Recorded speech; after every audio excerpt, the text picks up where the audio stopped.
ಈಗ ಅದ್ರ ಬಗ್ಗೆ ನಾನು ಧ್ವನಿ ಎತ್ತಿದ್ರೆ ಇನ್ನೊಬ್ಬ ಧ್ವನಿ ಎತ್ತಾರೆ. ಅದ್ರ ಬಗ್ಗೆ ಮಾಡ್ತಾ ಮಾಡ್ತಾ ಒಬ್ರಿಗೆಲ್ಲ ಒಂದಿನ ನ್ಯಾಯ ಸಿಗುತ್ತೆ. ಆ ನ್ಯಾಯ ಸಿಕ್ತಿದ್ದಿನ್ಕ ಬನ್ನಿ, ಅದೇನು ಅವ್ನ ಯಾವನ್ ತಪ್ಪು ಮಾಡಲ್ಲ, ಒಂದು ಸೀಮೆಣ್ಣೆ ಬೆಂಕಿ ಹಾಕ್ಬಿಟ್ಟು ಬನ್ನಿ, ನಾವು ನಿಮ್ ಜೊತೆ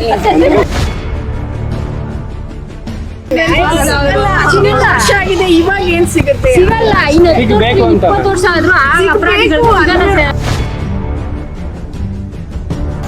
ಈ ಕೇಸ್ ನಡೆದ ಎಷ್ಟು ವರ್ಷ ಆಯ್ತು ಮೇಡಮ್? 12 ವರ್ಷದಿಂದ ಆಗಿದೆ. 12 ವರ್ಷ ಆಗಿದೆ. 12 ವರ್ಷದಿಂದನೇ ದಬಾಕ್ತಾ ಇರೋ ಕೇಸು ಇವಾಗ ದಬಾಕುತ್ತ. ಇದು ಏನ್ ಗೊತ್ತಾ, ದೊಡ್ಡ ದೊಡ್ಡ ವ್ಯಕ್ತಿಗಳೆಲ್ಲ ಇನ್ವಾಲ್ವ್ ಆಗಿದ್ಮೇಲೆ ನೀವು ನಿಜವಾಗ್ಲೂ ನ್ಯಾಯ ಕೊಡಿಸ್ತೀರಾ? ಪೊಲೀಸು ಹೆಲ್ಪ್ ಮಾಡಿಬಿಟ್ರೆ, ಕೈ ಜೋಡಿಸ್ಬಿಟ್ರೆ ಇದು ಸಾಲ್ವ್ ಆಗಲ್ಲ ಸರ್. ಇಡೀ ಕರ್ನಾಟಕದ ಜನತೆಗಳೆಲ್ಲ ಕೈ ಜೋಡಿಸ್ಬೇಕು. ನಮಗೂ ಗೊತ್ತು, ಹುಡುಗಿದು ನೋಡಿದ್ವಿ, ಎಲ್ಲ ನೋಡಿದ್ವಿ.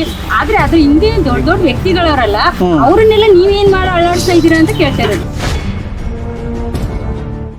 ಹಾಯ್ ಹಲೋ ನಮಸ್ಕಾರ guys, welcome back to Shetty contents. Guys, ಇವತ್ತು ನಾವು ಒಂದು ಹೊಸ ಕಂಟೆಂಟ್ ಜೊತೆ ಬಂದಿದ್ದೀವಿ. ಕಂಟೆಂಟ್ ಏನಪ್ಪ ಅಂತಂದರೆ ಸಿಕ್ಕಾಪಟ್ಟೆ ಎಲ್ಲರಿಗೂ ಬೇಜಾರಾಗಿರೋಂತಹ ನ್ಯೂಸೇ.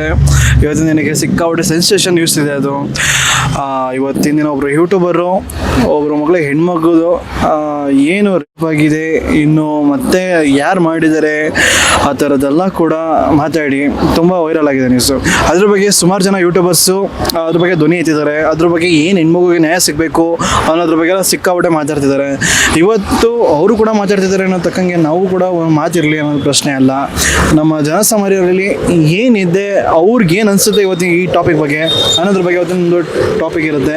ಬನ್ನಿ ಇವತ್ತು ನಾವು ನಮ್ಮ ಜನಗಳ ಹತ್ರ ಹೋಗಿ ಮಾತಾಡ್ಸೋಣ. ಅವ್ರು ಏನಂತಾರೆ ಆ ಕೇಸ್ ಬಗ್ಗೆ, ಅವ್ರಿಗೆ ಯಾವ ಥರ ಅನಿಸಿದೆ ಅಂತ ನಾವು ಕೇಳೋಣ. ಓಯ್ ಶೆಟ್ರೆ,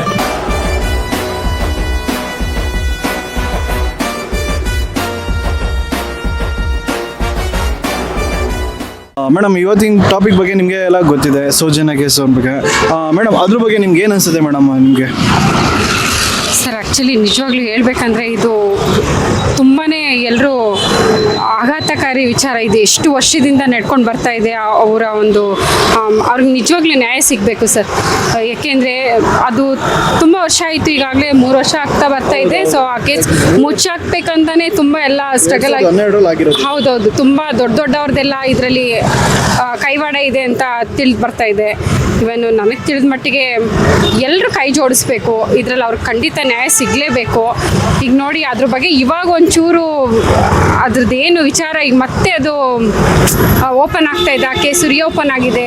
ಅದು ಖಂಡಿತ ಎಲ್ಲರೂ ಫೈಟ್ ಮಾಡಬೇಕು. ಇದು ಇಬ್ಬರು ಹೆಣ್ಮಕ್ಳು ಪ್ರಾಬ್ಲಮ್ ಅಲ್ಲ ಇದು ಸರ್, ಪ್ರತಿಯೊಂದು ಹೆಣ್ಮಕ್ಳಿಗೂ ಸೇರಿದ್ದು. ಇದು ಸೌಜನ್ಯ ಆಗಿರುವಂಥ ಒಂದು ಆಘಾತ ಅಲ್ಲ, ಇದರಲ್ಲಿ ಪ್ರತಿಯೊಂದು ಮನೆ ಹೆಣ್ಮಕ್ಳು ಅನುಭವಿಸ್ತಿರುವಂಥ ಒಂದು ಪ್ರಾಬ್ಲಮ್ ಇದು, ಸಮಸ್ಯೆ ಇದು.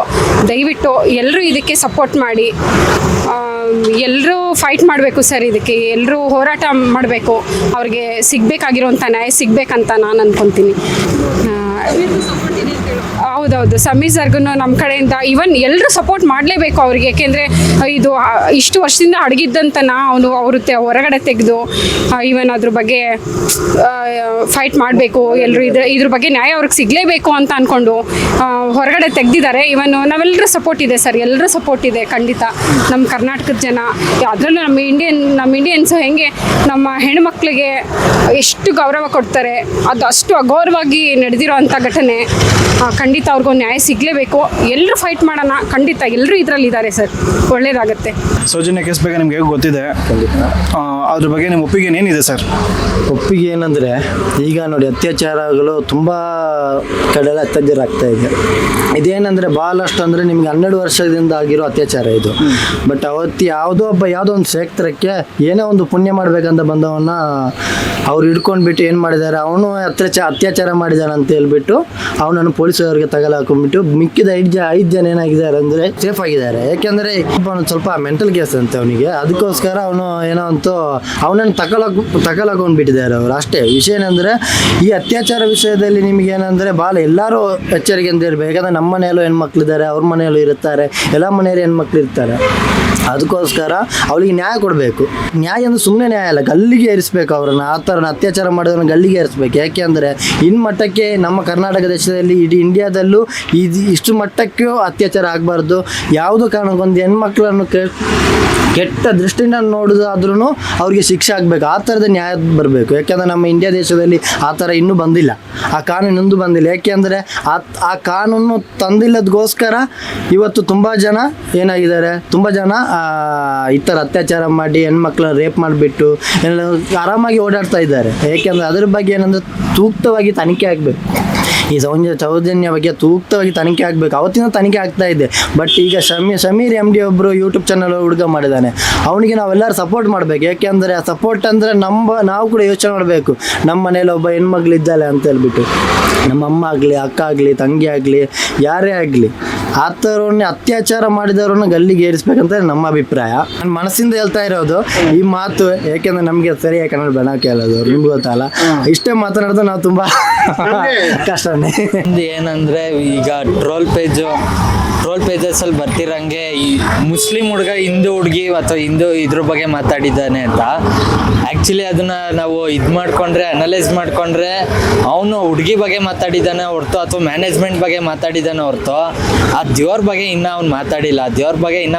ಆಮೇಲೆ ಜನ ದೇವ್ರನ್ನ ತಪ್ಪಾಗಿ ತಿಳ್ಕೊತಿಲ್ಲ, ಮ್ಯಾನೇಜ್ಮೆಂಟ್ನ ತಪ್ಪಾಗಿ ತಿಳ್ಕೊತಿದ್ದಾರೆ. ಆಮೇಲೆ ಆ ಹುಡುಗಿಗಾಗಿರೋದು ಈಗ ಸೋಷಿಯಲ್ ಮೀಡಿಯಾ ಈಗ ಇದೇನೋ ಒಂದು ನಿಯರ್ಲಿ 1 ಮಂತ್ ಇದ್ದರೆ ಇರ್ಬೋದು, ಅದಾದಮೇಲೆ ಅದೇ ಪ್ರಕಾರ ಹಂಗೆ ಆಗುತ್ತೆ. ಅದನ್ನು ನಾವು ಡ್ರ್ಯಾಗ್ ಮಾಡಬೇಕು ಹೊರತು ಸ್ಟಾಪ್ ಮಾಡಬಾರ್ದು. ಸುಮಾರು ಜನ ಟ್ರೋಲರ್ಸು ಅದು ಅವ್ನು ಮುಸ್ಲಿಮು, ಅವ್ನು ಸರಿ ಇಲ್ಲ, ಅಷ್ಟು ದುಡ್ಡು ತೊಗೊಂಡ ಅಂತ ಅಂತಾರೆ.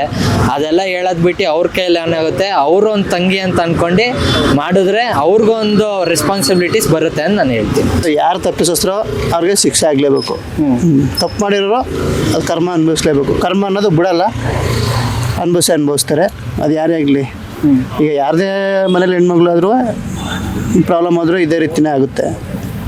ಆದರೆ ಯಾರು ತೊಂದರೆ ಮಾಡಿದರೆ ಅವರಂತೂ ಶಿಕ್ಷೆ ಅನುಭವಿಸ್ಬೇಕು, ಅದು ಯಾರಾಗಿರಲಿ. ಅವರು ನಮ್ಮ ಜನ ಏನು ಹೇಳ್ತಾ ಇದ್ದಾರೆ ಅಂದರೆ ಅವ್ನು ಮುಸ್ಲಿಂ ಹುಡುಗ ನಮ್ಮ ಹಿಂದೂ ಬಗ್ಗೆ ಕೆಡ್ದಾಗ ಮಾತಾಡ್ದವನೆ, ನಮ್ಮ ದೇವಸ್ಥಾನದ ಬಗ್ಗೆ ಅವ್ನ ದೇವಸ್ಥಾನದ ಬಗ್ಗೆ ಆಗಲಿ ನಮ್ಮ ಹಿಂದೂಗಳ ಬಗ್ಗೆ ಆಗಲಿ ಒಂದು ಮಾತು ಕೂಡ 1% ಕೂಡ ಮಾತಾಡಿಲ್ಲ. ಅವ್ನಿರೋ ಫ್ಯಾಕ್ಟ್ ಹೇಳಿದ್ದಾನೆ ಹೊರತು ಅಲ್ಲಿ ಏನೇನು ನಡೆದಿದೆ ಅದನ್ನು ಮಾತ್ರ ಹೇಳಿದ್ದಾನೆ ಹೊರತು ಅವನು ನಮ್ಮ ಇದ್ರ ಬಗ್ಗೆ ಕೆಡ್ದಾಗ ಮಾತಾಡಿಲ್ಲ. ಹಂಗಾಗಿ ಇದು ಎಲ್ಲಿಗೆ ಹೋಗಿ ಮುಟ್ಬೇಕು ಅಂದರೆ ಎಲ್ಲರೂ ಜನ ನೋಡ್ಬೇಕು, ಇದಕ್ಕೆ ನ್ಯಾಯ ಸಿಗಬೇಕು. ಒಂದೇ ಹೆಣ್ಮಗು ಅಲ್ಲ ಆಗಿರೋದು, ಸುಮಾರು ಕೇಸ್ಗಳಾಗಿದೆ. ಬ್ಯಾಂಕ್ ಕೇಸ್ ಆಗಿರ್ಬೋದು, ಮತ್ತೆ ಪ್ರತಿಯೊಂದು ಇನ್ನೂ ಸುಮಾರು ಅವ್ರ ಮನೆ ಇದ್ದಂಥ ಅವ್ರ ಹೆಸರು ಮರ್ತೋಗಿದೆ, ಒಂದು 7-8 ಕೇಸ್ ಆಗಿದೆ ಅಲ್ಲಿ. ಅದು ಪೂರ್ತಿ ಪಿನ್ ಟು ಪಿನ್ ತೋರಿಸಿದ್ದಾರೆ ಅವರು ಅಲ್ವಾ. ಅದಕ್ಕೆ ನಮಗೆ ನ್ಯಾಯ ಸಿಗಬೇಕು ಬ್ರದರ್, ಅಷ್ಟಾಗಿ ಹೇಳಕ್ಕೆ ಖುಷಿ ಪಡ್ತೀನಿ. ನೋಡಿದ್ರಲ್ಲ ಇಷ್ಟೊತ್ತು ಗಂಟೆ ನಮ್ಮ ಒಬ್ಬರು ಹೆಣ್ಮಗುಗೆ ನ್ಯಾಯ ಕೊಡಿಸಿ ಅಂತಂದರೆ ಕೆಲವು ಜನ ಮಾತಾಡೋಕ್ಕೆಲ್ಲ ಒಪ್ಕೊಂಡ್ರು, ಮಾತಾಡಿದ್ರು. ಇನ್ನು ಕೆಲವು ಜನ ಮಾತಾಡೋಕ್ಕೆ ಸ್ವಲ್ಪ ಏನೋ ಎದ್ಬುತ್ತಿದ್ದಾರೋ ಇಲ್ಲ ಮತ್ತೊಂದು ಏನಾಗುತ್ತೆ ಏನೋ. ಆಮೇಲೆ ಇನ್ನೂ ಕೆಲವು ಜನಗಳಿಗೆ ಏನಿದೆ ಅಂತಂದರೆ ಎಷ್ಟೋ ವರ್ಷದಾಗಿರೋ ಅನ್ಯಾಯಕ್ಕೆ ಇವಾಗ ನ್ಯಾಯ ಸಿಗುತ್ತಾ ಅಂತೆಲ್ಲ ಕೂಡ ಅವರು ಎಲ್ಲ ಹೇಳ್ತಿದ್ದಾರೆ. ಬಟ್ ಏನಪ್ಪ ಅಂತಂತಂದರೆ ಆ ಮಗುಗೆ ನ್ಯಾಯ ಸಿಗಲಿ ಅಂತ ಇದೇ ರೀತಿ ಹೆಣ್ಮಕ್ಳಿಗೆ ಅನ್ಯಾಯ ಆಗಿದೆ, ಎಲ್ಲರೂ ಕೂಡ ಒಂದಿನ ನ್ಯಾಯ ಸಿಗುತ್ತೆ. ಇವತ್ತಿನ ದಿನ ಯಾರು ಏನೇನು ಹೇಳ್ತಿದ್ದಾರೆ ಎಷ್ಟೇ ಕೂಡ ನಮಗೆ ಒಂದು ಕಡೆ ಬೇಜಾರಾಗ್ತಿದೆ, ಇನ್ನೊಂದು ಕಡೆ ಸಪೋರ್ಟಿವ್ ಇದ್ದಾರೆ. ಇದೇ ರೀತಿ ನೀವೇ ಕೂಡ ಒಂದು ಸಪೋರ್ಟ್ ಮಾಡಿ. ನಿಮ್ಗೆ ಏನು ಅನ್ನಿಸ್ತು ಅಂತ ಈ ವಿಡಿಯೋ ಬಗ್ಗೆ ಒಂದು ಚಿಕ್ಕದಾಗಿ ಒಂದು ಕಮೆಂಟ್ ಮಾಡಿ, ಓಕೆನಾ. ಮಧ್ಯಾಹ್ನ ನಿಮಗೆ ಒಂದು ಹೊಸ ಕಂಟೆಂಟ್ ಜೊತೆ ಮತ್ತೆ ಸಿಗ್ತೀನಿ. ಅಲ್ಲಿ ಥ್ಯಾಂಕ್ ಯು, ನಮಸ್ಕಾರ, ಎಲ್ಲರಿಗೂ ಒಳ್ಳೆಯದಾಗಲಿ, ಬಾಯ್.